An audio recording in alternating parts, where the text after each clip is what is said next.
fired up. So, the title of this talk is Defensive Persistent Engagement. I don't want to argue about where the concepts in this talk fit with initiative persistence, persistent engagement, defend forward, or whatever the, theories of the day are. If I want to make this talk future-proof, I guess I should say layered deterrence and a whole bunch of other stuff, right? So I don't want to argue about that because I don't think it matters.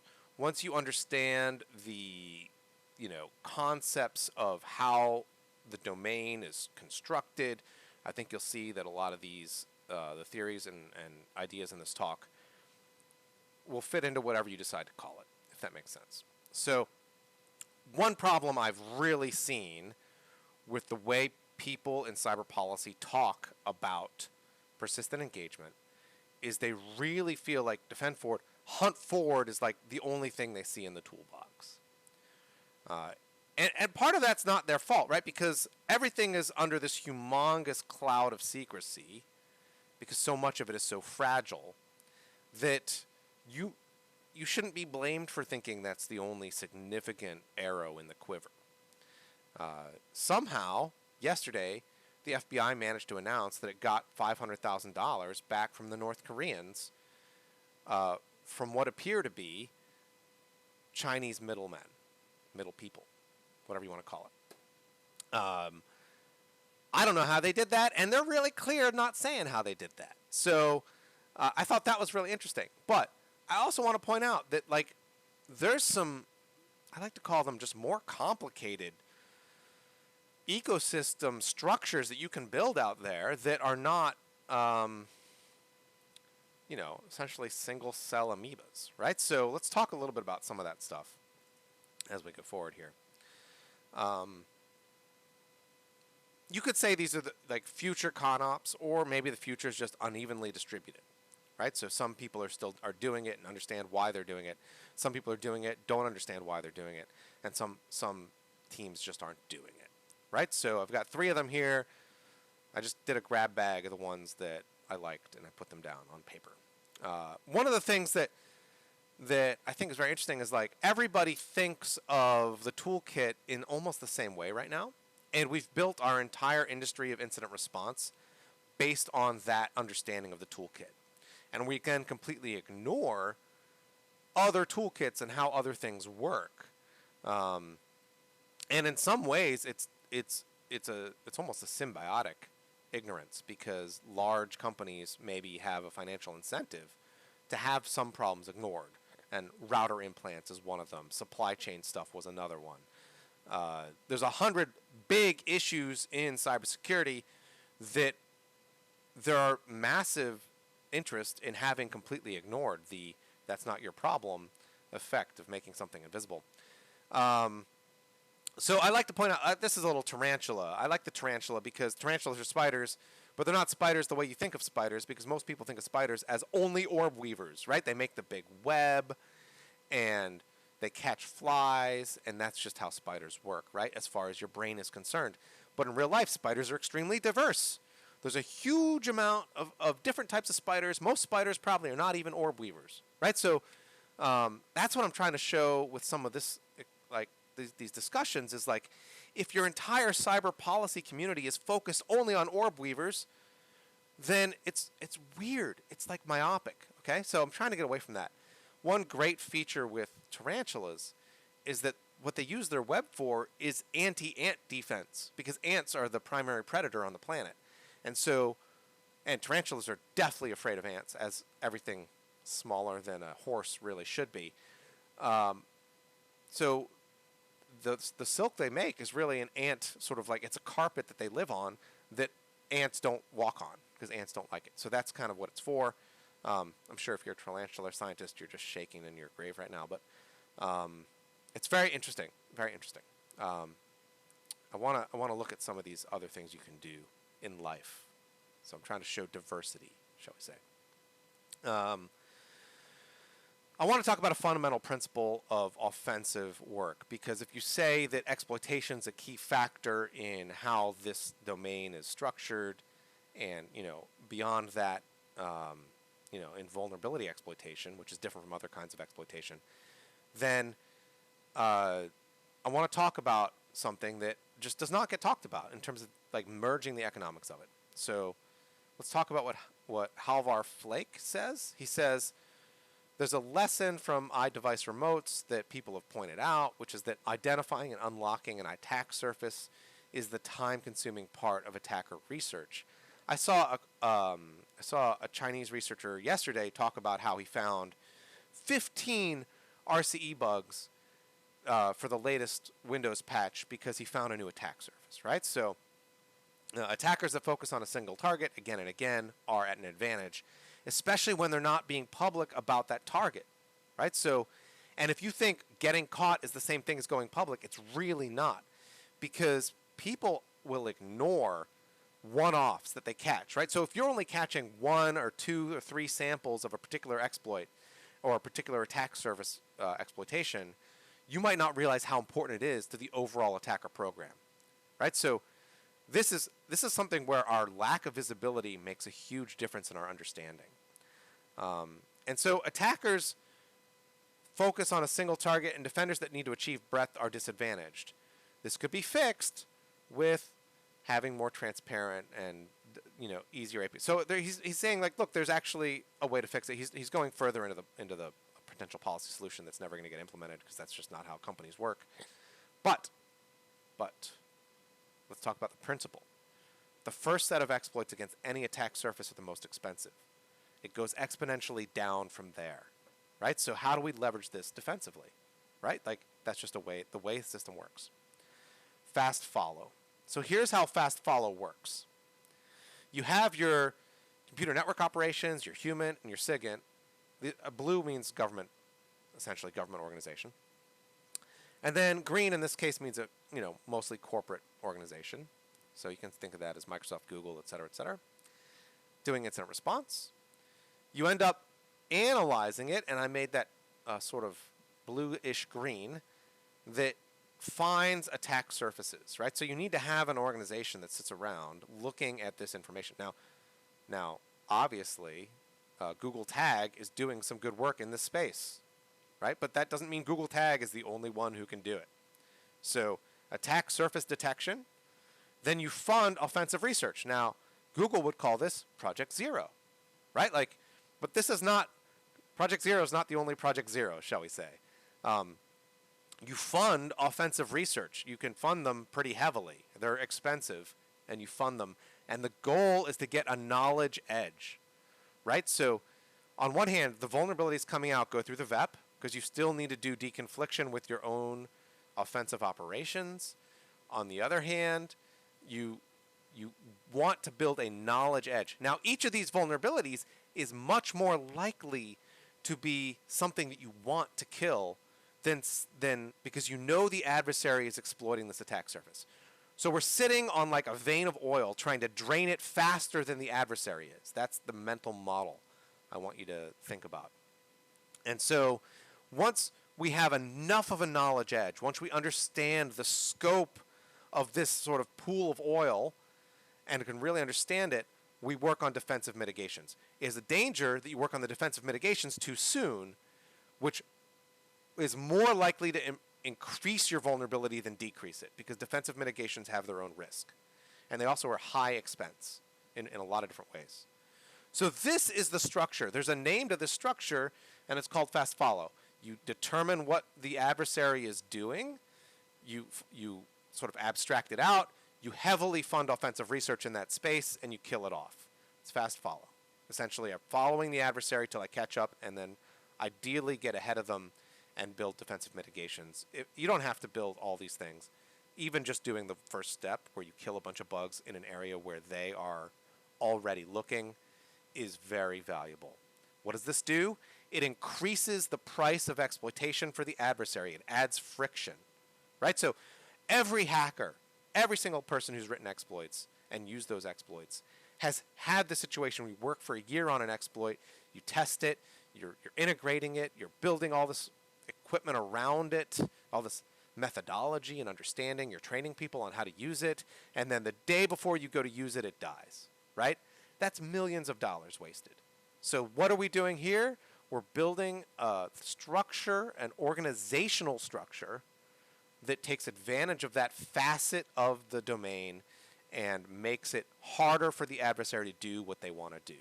That is adding friction. That is persistent engagement, right? So I wanted to show, this is one of my favorite examples of persistent engagement that has nothing to do with hunt forward, right? Maybe a little teeny amount of hunt forward here.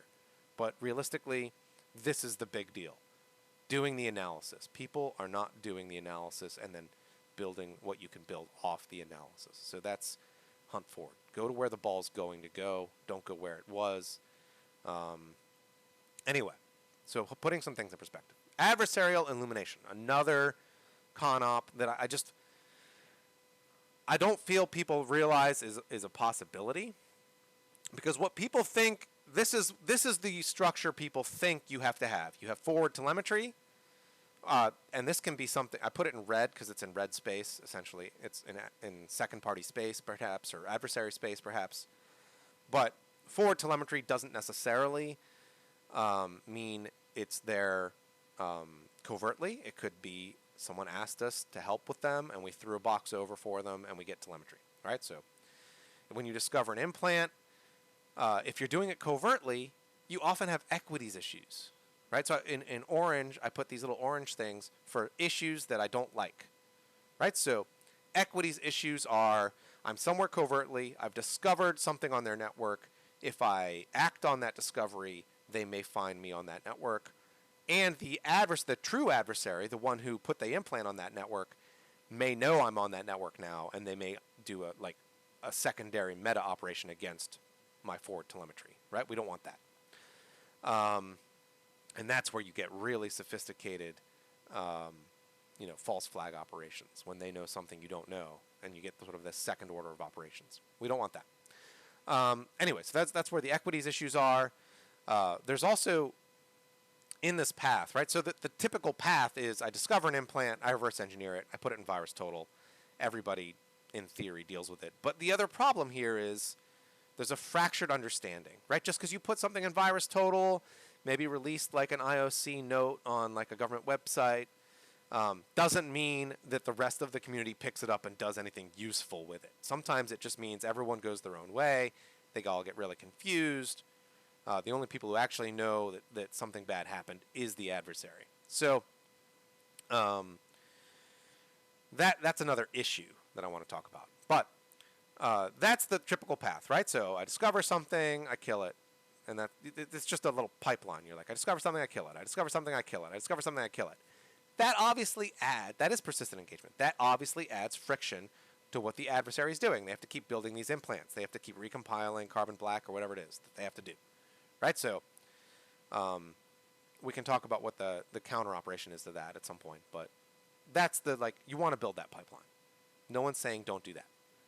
Obviously, I put a few things over here. You have both a private and a public Styx taxi.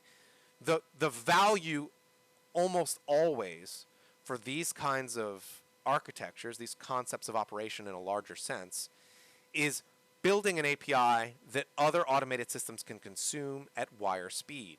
If you're not doing that, if all you're doing is hoping VirusTotal does it, and you're not really doing this right? So if I'm limited to the annotations and the context I can put on something that I've found, and I've in theory generated a lot of context around it into VirusTotal, look, don't rely on a third party to put context in that you don't have, right? Or that you don't give them. You need to also be offering these things. And so that's another, that helps with the fractured understanding, but it also helps getting things fast enough to make a difference, right? So, and your private one, obviously, you do first. So, so that's one side. The other thing, the problem with this, though, is obviously there's reputational management issues. A lot of this talk that I'm giving to you right now comes from a United States perspective or an allied perspective, large, mature programs. Not every program on Earth is large and mature, so we want to make sure that the concepts we talk about with persistent engagement, they don't just apply to planetary-sized objects, right? If you have a physics, the physics needs to apply to all sizes, down to the microscopic if possible. reputational management's a problem, right? So do people believe that the reverse engineering you're doing, that the results that you're giving are correct? And that's super important for building norms, for making statements of on a larger perspective. So, so these are issues. This is still good. This is still like hunt forward and defend forward, all that stuff still really good. But I want to say it's not the only thing, right? So this is adversary illumination. I want to solve some of those. I want to solve some of these issues with a different concept of operation, right? So I still have forward telemetry. In this case, covert forward telemetry. Or maybe not, but some parts of what I do are covert for sure. The telemetry itself doesn't have to be covert for a lot of the rest of it to be covert. But anyway, forward telemetry, I discover an implant. I reverse engineer it. I craft a trigger. This means I have not just reverse engineered the implant, but I've also reverse engineered the network that I'm sitting on enough to craft a trigger that triggers second-party incident response. So if they have Bob's antivirus program on it, I need to find a way to feed this binary into Bob's antivirus, which could be as simple as putting like a little string in the binary, right? It could be that simple, or I could use an ioctl or a piece of the antivirus that is not meant for public exposure. I could poke it into the like chain, right? It could be like, you didn't alert on this yourself, but alert on this. Go send it up to your system, do reputational management. What I want it to do is look like it's coming from their incident response or their detection, right? So if they have a network detection system, I want to make sure to trigger it. Essentially, we're giving them like a little mini vaccine booster, right? You could think of it that way.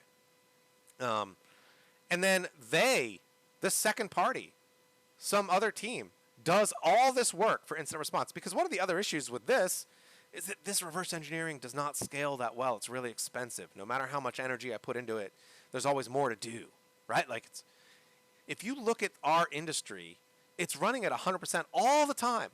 There's not a lot of room left, right? So whatever implant that I'm finding via forward telemetry is most interesting to the second party, wherever this forward telemetry is. So when I trigger it, they should be interested. That's the theory, right? If they're not interested, so be it, right? And then I put these dotted lines because it's optional. They may have their own Styx taxi. We may, using diplomacy, say, please have a public Styx taxi so that we can leverage it. We may say via diplomacy, please use VirusTotal, right? So this is, or other public reporting. Please do it the way we would like you to do it so that when we do this kind of defense for you, it actually does have a better chance, right? So that's a possibility. And of course, we have our own private Styx taxi on that. I just want to say there's other options other than the traditional, we find something, we report it, right? Like there's other options. Now, are there other issues? Yeah, there's other issues with this that I did not put out on the screen because I didn't want to clutter up my screen with issues that maybe don't even exist. Anyway, other options. Adversarial illumination. You don't have to be the one alerting everybody. It's better sometimes if the second party alerts people and does their own incident response. And maybe they find a bunch of stuff you would never have found. Again, after you do this trigger, it might be a good idea to clean yourself off. You might have to clean up your forward telemetry before they start doing a big incident response job, right? So those are all issues. That's a complicated question. You can build your own plan for that. All right, let's talk about Foghorn, and then I will hop on out of here. All right, so one thing I think people have realized, Hyper-V and like the virtualization hardware support that is required for Hyper-V to work is available on a lot of consumer operating systems. In fact, almost all of them, even in places that didn't used to have what we'll call modern Windows, right? I know a lot of places still running Windows 95. I'm not talking about those places. I'm talking about like mid-sized company that's important to a supply chain somewhere far away from here, right? We don't have a relationship directly, but we know they're important. Most enterprise boxes have far more CPU and RAM than is necessary for the spreadsheets that they run. They're just far more. And you can run using Hyper-V or in many other ways, but this one's more cool. You can run an entire subterranean network of machines on the second-party network, right? So think of it as massive honey network deployment, but in a covert way, right? So covert to the second party, but obvious enough that a third party, like an adversary, would find it and think it was interesting, right? So we give it a domain, we fill it with fake data, it's moving things around on the network, and then we set it and forget it. You don't necessarily have to manage everything that you put out there. So use it for barium indicators, right? So I can start feeding data to an adversary on a network I don't control necessarily, but that I've set up. Lots of adversaries won't use a really good ODE where they know you're looking, but they don't necessarily expect to have this whole setup. The trick here is there's sort of like a defensive posture that you expect from a particular corporate network. So if I'm going into like a medium-sized company, I don't expect them to have like sophisticated honey network as one of their defensive mechanisms, right? They probably don't even have an EDR, but they might, but they probably don't, right? They'll have antivirus, they'll have some logging, right? But my job as the operator here, the team, is to super boost some random network that I think is important and give it like way different defensive posture than the adversary would expect, right? I need a complete mismatch.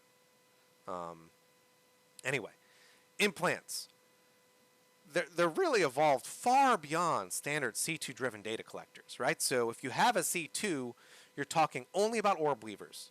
C2, orb weavers. That's just what I want in your head. And then every time you see a spider wandering around your house, you think, crap, there's something I don't know, because orb weavers don't wander around. They just build a web. And that's all they do, right? Anyway, we're going to think about spiders, right? There's the I guess it's the ogre spider that literally like flings webs at things. There's spiders that run around and capture things. There's spiders that eat other spiders.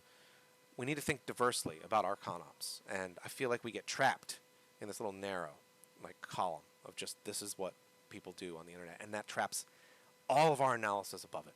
And I don't like that. Anyway, add HMACs to particular router memory sections. Just add one, right? Add an HMAC and then from remotely monitor the stability of that router, right? And when someone else smacks that router, you'll know it'll go down, right? Like you can add integrity checks to places that are it's an easy thing to do. It's not complicated. It doesn't use a whole lot of stuff. It's not going to tie to your attribution.